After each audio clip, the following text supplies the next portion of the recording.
Grabe naman, kailangan bang umabot pa sa puntong 'to? Kailangan piliin ko 'tong mga 'to? Ba't ba kasi kailangan pang mag-delete? Problema niyo rin ba kapag puno na yung storage niyo 'pag memory full na yung phone ninyo? Nakakapanghinayang mag-delete ng mga pictures and videos, 'di ba? Ang hirap palang mag-artista.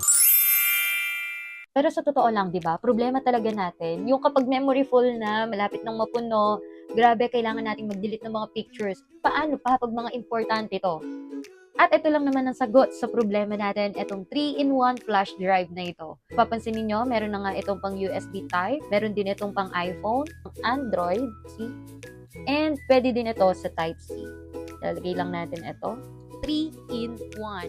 Yes, alam nyo ba, grabe sa pag-transfer nito, ang bilis. Bilang iPhone user talaga, grabe, big help yung mga ganito kasi lalo na ako, maliit lang yung storage ng iPhone ko.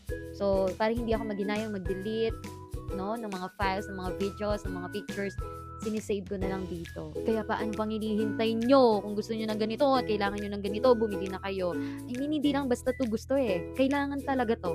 Essential to. Ako na nagsasabi sa inyo. Lalo na kung mga teacher kayo, mga estudyante kayo, mga content creator kayo.